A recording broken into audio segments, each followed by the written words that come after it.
또 내게 보일 징조가 이러하니 너희가 금년에는 스스로 자라난 것을 먹고 내년에는 그것에서 난 것을 먹되 제3년에는 심고 거두며 포도원을 심고 그 열매를 먹으리라. 유다 족속 중에서 피하고 남은 자는 다시 아래로 뿌리를 내리고 위로 열매를 맺을지라. 남은 자는 예루살렘에서부터 나올 것이요 피하는 자는 시온산에서부터 나오리니 여호와의 열심히 이 일을 이루리라 하셨나이다 하니라. 그러므로 여호와께서 아수르 왕을 가리켜 이르시기를 그가 이 성에 이르지 못하며 이리로 화살을 쏘지 못하며 방패를 성을 향하여 세우지 못하며 치려고 토성을 쌓지도 못하고 오던 길로 돌아가고 이 성에 이르지 못하리라 하셨으니 이는 여호와의 말씀이시라. 내가 나와 나의 종 다윗을 위하여 이 성을 보호하여 구원하리라 하셨나이다 하였더라. 이 밤에 여호와의 사자가 나와서 아수르 진영에서 군사 18만 5천 명을 친지라. 아침에 일찍이 일어나 보니 다 송장이 되었더라. 아수르 왕 사네립이 떠나 돌아가서 니느웨에 거주하더니 그가 그의 신 니스록의 신전에서 경배할 때에 아드람멜렉과 사레셀이 그를 칼로 쳐 죽이고 아라랏 땅으로 그들이 도망하매 그 아들 에살핫돈이 대신하여 왕이 되니라. 오늘도 좋은 하루를 주신 하나님을 찬양합니다. 말씀 가운데 하나님의 깊은 은혜로 나아가는 저와 여러분이 되었으면 좋겠습니다. 말씀을 함께 묵상하도록 하겠습니다. 히스기야 왕은 아수르의 침략에 하나님께 나아갔습니다. 위기는 내가 평소에 섬기던 대상을 고스란히 드러내는 시금석이죠. 히스기야는 산헤립이라는 시금성을 통해 자신이 섬기던 하나님을 기도의 무릎 앞에 두었습니다. 환난의 때에 다윗 역시 그의 시를 통해 이렇게 기도했습니다.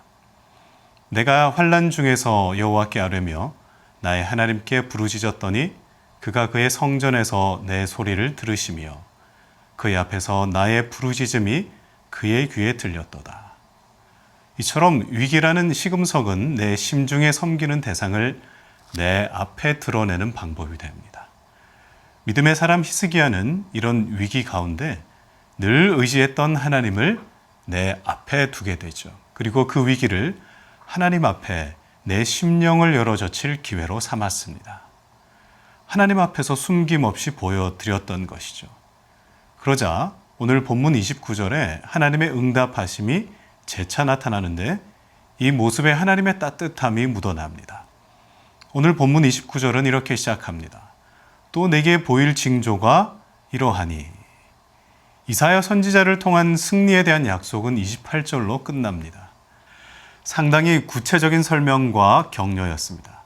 사실 이 정도의 언급만으로도 충분합니다. 그러나 하나님은 거기서 멈추지 않으십니다. 구하지도 않았고 요구한 적 없던 징조까지 보이겠다고 말씀하십니다. 여러분, 오늘 말씀을 묵상하시면서 하나님께서 과하다는 생각이 들진 않으십니까? 무려 9절에 걸쳐서 승리를 말씀하셨음에도 불구하고 그 말씀이 꼭 이루어질 것이라는 증거까지 직접 제시하실 필요가 있으셨을까요? 여러분, 이것이 바로 하나님의 사랑입니다.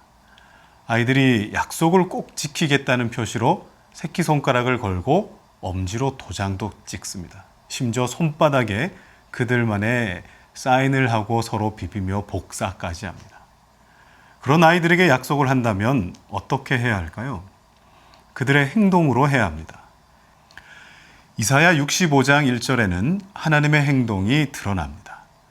나는 나를 구하지 아니하던 자에게 물음을 받았으며 나를 찾지 아니하던 자에게 찾아냄이 되었으며 내 이름을 부르지 아니하던 나라에 내가 여기 있노라 내가 여기 있노라 하였노라. 오늘도 우리에게 너무도 충분하신 이 하나님의 사랑을 누리시기 바랍니다. 하나님의 말씀대로 아수르 군대 18만 5천 명은 하룻밤 사이 송장이 되고 말았습니다. 하나님께서 히스기야를 긍휼히 여기셨기 때문이기도 하지만 다윗에게 약속하신 말씀, 곧 내 집과 내 나라가 내 앞에서 영원히 보존되고 내 왕위가 영원히 견고하리라는 말씀에 성실하셨기 때문입니다. 결국 하나님의 약속의 말씀을 소유하는 것이 생명과 죽음을 갈라놓았습니다. 모세는 이스라엘 자손에게 이같이 당부하였습니다. 신명기 30장 19절로 20절까지의 말씀에는 내가 오늘 하늘과 땅을 불러 너에게 증거를 삼노라. 내가 생명과 사망과 복과 저주를 내 앞에 두었은즉 너와 내 자손이 살기 위하여 생명을 택하고 내 하나님 여호와를 사랑하고 그의 말씀을 청종하며 또 그를 의지하라. 그는 내 생명이시요 내 장수시니 여호와께서 내 조상 아브라함과 이삭과 야곱에게 주리라고 맹세하신 땅에 내가 거주하리라. 여러분, 하나님의 사람들이 살아가는 방법은 생명을 택하여 사는 것입니다. 첫사람 아담에게 역시 선악을 알게 하는 나무와 생명나무 사이에서 생명을 택하여 살도록 하셨습니다. 그 선택은 나에게 생명의 약속, 생명의 말씀이 있을 때만 가능합니다. 그 대단했던 산헤립이 인생을 어떻게 마무리합니까?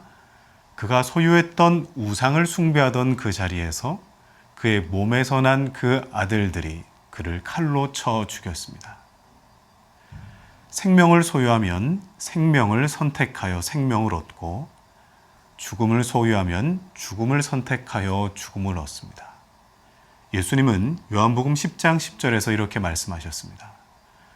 도둑이 오는 것은 도둑질하고 죽이고 멸망시키려는 것뿐이요 내가 온 것은 양으로 생명을 얻게 하고 더 풍성히 얻게 하려는 것이라.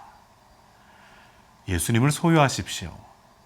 예수님을 소유하면 생명을 선택하고 생명을 얻습니다.